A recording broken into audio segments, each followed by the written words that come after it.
आज आपण तोंडामध्ये टाकताच विरघळणारे मऊसूत रवा आणि खोबऱ्याचे लाडू कसे करायचे ते बघणार आहोत. रव्यापासून आपण नेहमीच लाडू बनवत असतो.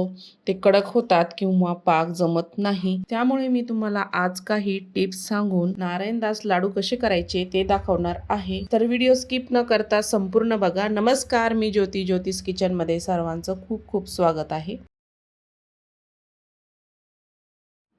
मी इथे एक भांडं घेतलेलं आहे. त्यामध्ये मोठी वाटी भरून 2 वाट्या बारीक रवा टाकून घेतलेला आहे. आपल्याला हे लाडू बनवण्याकरिता बारीक रवाच घ्यायचा आहे ह्या पद्धतीचा. तुमच्याकडे जर बारीक रवा नसेल तर मिक्सरला फिरवून घेतला तरीही चालतो. आता साखरेचं प्रमाण बघूया. 2 वाट्याला 1 वाटी मी इथे साखर घेतलेली आहे.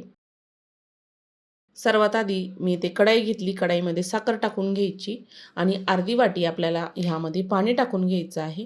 सुरुवातीला ही साखर पाण्यामध्ये आपल्याला अशीच वितळून घ्यायची आहे.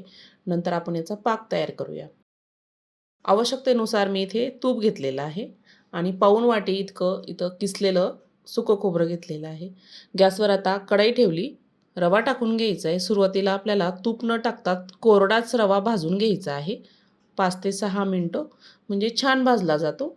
मी इथे मध्यम गॅस ठेवलेला आहे. फुल करायचा आणि कमी करून हा आपल्याला रवा छान असा भाजून घ्यायचा आहे.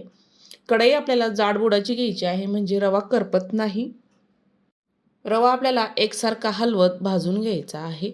एक 5 ते 6 मिनिटानंतर रवा छान आपला भाजलेला आहे. त्यामध्ये 2 चमचे इतकं मी साजूक तूप टाकून घेतलेलं आहे आणि ते आपल्याला रव्यामध्ये छान मिक्स करून घ्यायचे.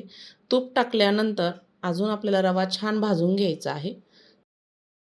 त्यामध्ये छान वितळलं पाहिजे आणि असं ह्या पद्धतीने मी ते 5 ते 6 मिनिटं रवा छान भाजून घेतलेला आहे.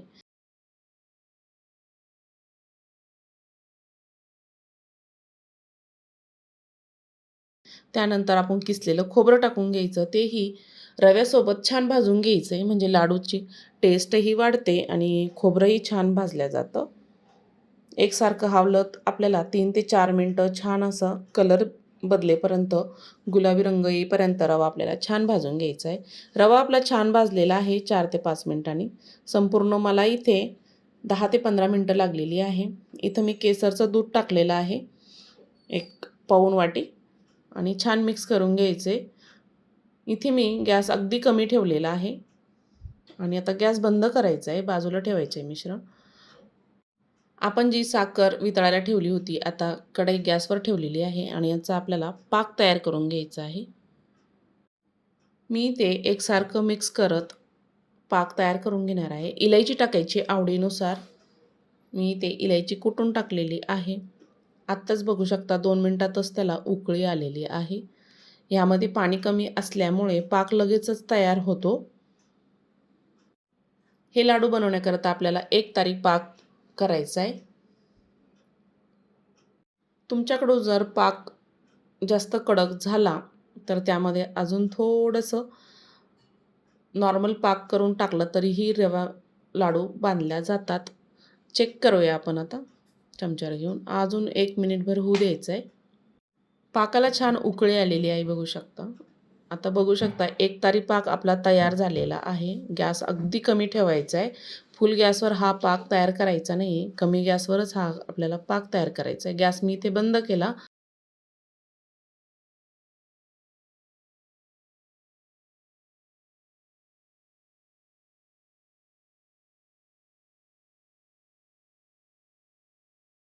आपण भाजून घेतलेलं मिश्रण पाकामध्ये ओतून द्यायचं आहे.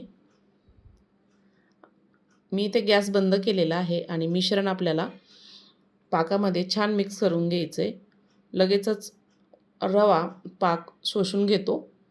जर कमी वाटत असेल तर अगदी 2-3 चमचे साखर घेऊन अर्धी वाटी पाणी घेऊन ह्यामध्ये तुम्ही पाक करून टाकू शकता. अंदाज बघायचा आहे. पाक जर जास्त कोरडा झाला तर. मी ते एकसारखं मिक्स करत बघू शकता आत्ताच आपला पाक रव्यामध्ये छान मिक्स झालेला आहे, कोरडा झालेला आहे. आता हे खूप गरम आहे. कोमट असतानाच आपल्याला हे लाडू बांधून घ्यायचे. एक 5 मिनिट आपण वाट बघूया. 5 मिनिटानंतर बघू शकता कोरडं व्हायला सुरुवात झालेली आहे. आपल्याला लगेचच हे लाडू बनवून घ्यायचे. जर बांधता येत नसेल तर त्यामध्ये थोडासा पाक करून अजून टाकायचा, म्हणजे छान लाडू तयार होतात. छान मिश्रण इथं कोरडं झालेलं आहे आणि मी मध्यम साईजचे असे छोटे छोटे लाडू तयार करून घेणार आहे, वळून घेणार आहे. बघू शकता लाडू छान वळल्या जात आहे. तुमच्याकडून जर पातळ जरी झालं तरी त्याला रात्रभर ठेवायचं आणि दुसऱ्या दिवशी लाडू बांधून घ्यायचा. ह्या पद्धतीने मी ते सर्व लाडू तयार करून घेणार आहे. तुम्हाला जर आजची रेसिपी आवडली असेल तर ज्योतिष किचन चॅनलला नक्की सबस्क्राईब करा, बेल आयकॉनला क्लिक करा, म्हणजे नवीन रेसिपीचे नोटिफिकेशन सर्वात आधी तुम्हाला मिळेल. फेसबुकवर बघत असाल तर फॉलो करा. आणि हो, अधिक मास चालू आहे. नारायणदास लाडू नक्की तयार करून बघा नैवेद्यासाठी. अशा छान छान रेसिपी बघण्यासाठी फॉलो करा फेसबुकला. जास्तीत जास्त व्हिडिओ शेअर करा, लाईक करा. संपूर्ण व्हिडिओ बघितल्याबद्दल सर्वांचे धन्यवाद. पुन्हा भेटूया अशा छानशा रेसिपीसोबत.